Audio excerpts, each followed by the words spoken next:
Assalamualaikum warahmatullahi wabarakatuh. Pada video kali ini, saya akan mereview satu buah jurnal internasional dan satu buah jurnal nasional. Adapun tujuan dari pembuatan dari video ini adalah untuk memenuhi tugas dari mata kuliah seminar akuntansi.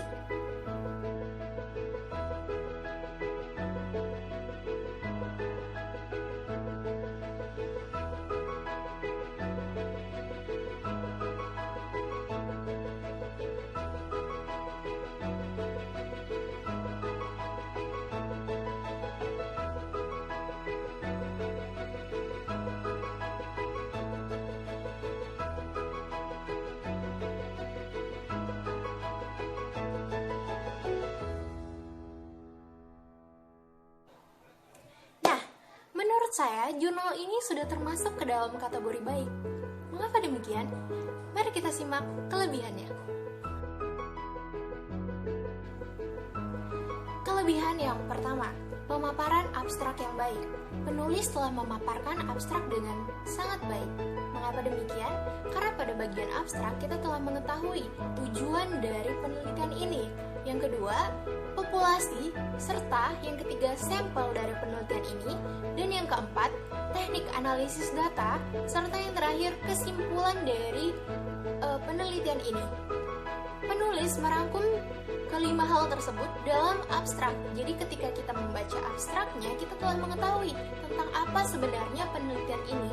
Lalu, pada bagian abstrak juga terdapat keyword atau kata kunci yang memudahkan pembaca untuk mengetahui variabel-variabel apa yang digunakan penulis dalam penelitian ini. Yang kedua, pemaparan fenomena yang baik. Nah, pada bagian pendahuluan, kita dapat menemukan dan membaca fenomena yang dijadikan alasan peneliti dalam melakukan penelitian ini, yaitu kualitas dari produk dan layanan PT PLN yang dipertanyakan oleh masyarakat, mulai dari masalah operasional ataupun pelayanan, seperti pemadaman listrik, calo pemasangan instalasi listrik, ataupun sistem pembayaran tagihan yang rumit. Nah, hal-hal tersebut dapat membuat citra dari PT PLN ini buruk di mata masyarakat.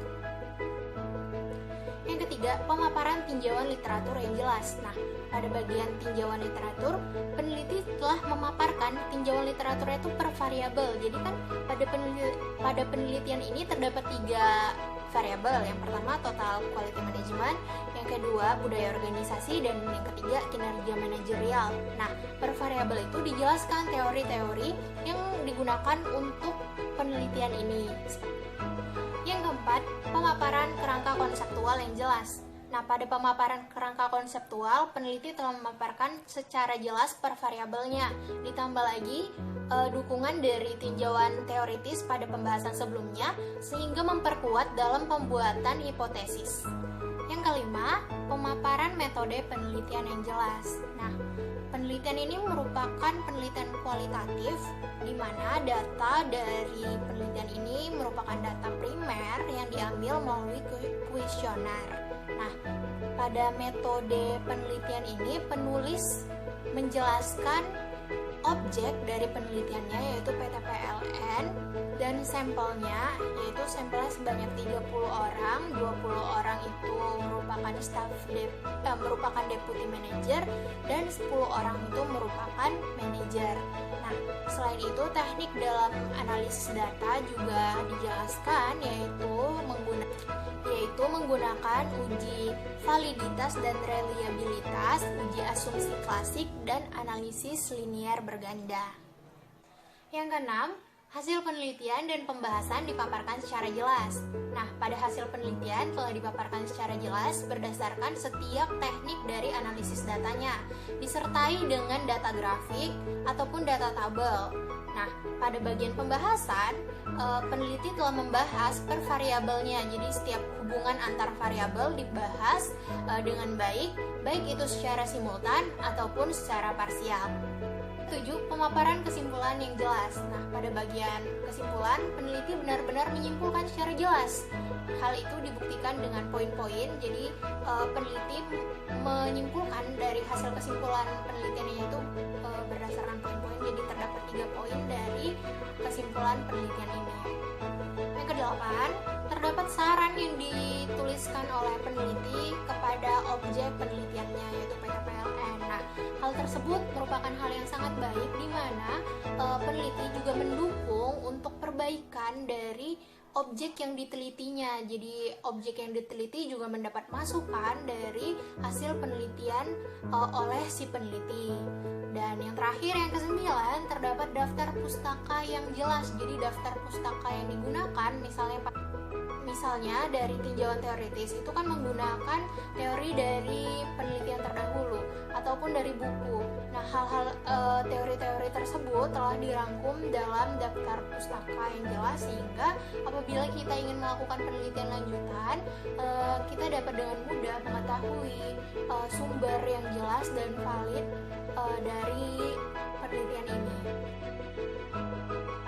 Nah, kekurangan pada jurnal ini hanya sedikit. Mari kita simak. Nah, kekurangan yang pertama itu terdapat di tujuan penelitian. Jadi, tujuan penelitian yang dipaparkan oleh penulis itu kurang jelas. Karena penulis memaparkan tujuan dari penelitiannya itu yang pertama nih, misalnya contohnya ya, pengaruh total quality management terhadap kinerja manajerial PT PLN. Nah, tujuan tersebut, dari kata-kata tersebut tidak terdapat tujuannya. Maksudnya kata-kata yang membawa kita untuk memahami tujuannya itu apa. Jadi alangkah baiknya apabila ditulis seperti ini, untuk mengetahui pengaruh total quality management terhadap kinerja manajerial PT PLN. Seperti itu. Lalu yang kedua, kekurangannya tidak terdapat gap. Nah, gap ini merupakan kesenjangan berdasarkan penelitian terdahulu yang pernah terjadi. Jadi pada penelitian ini, peneliti tidak memaparkan penelitian terdahulunya itu hasil dari penelitian terdahulu, sehingga terdapat gapnya itu peneliti tidak menuliskan ataupun memaparkan hal ini pada jurnal tersebut.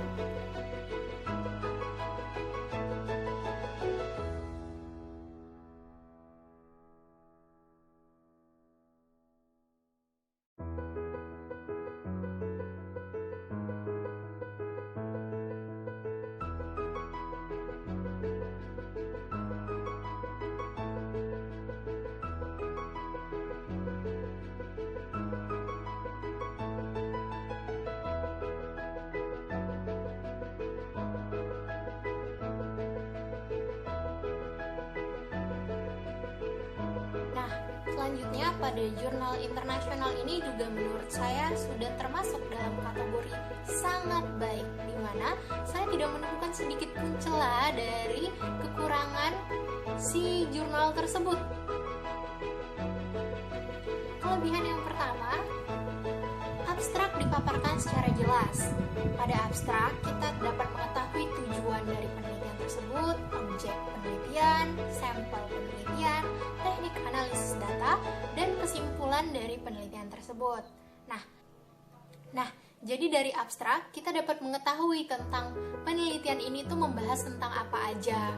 Lalu pada abstrak juga terdapat keyword atau kata kunci, di mana kita dapat mengetahui variabel-variabel yang digunakan oleh peneliti dalam penelitian ini. Yang kedua, pada bagian pembahasan, pada awal dari kalimat, kita dapat membaca dengan jelas fenomena yang dijadikan peneliti sebagai alasan atau dasar dalam melakukan penelitian ini.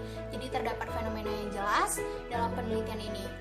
Lalu yang ketiga, tinjauan teoritis juga dijelaskan dan dipaparkan secara baik. Jadi serta pada tinjauan teoritis kita juga dapat melihat gap yang terdapat dari penelitian-penelitian terdahulu yang dijadikan penulis juga sebagai alasan yang semakin kuat untuk melakukan penelitian ini.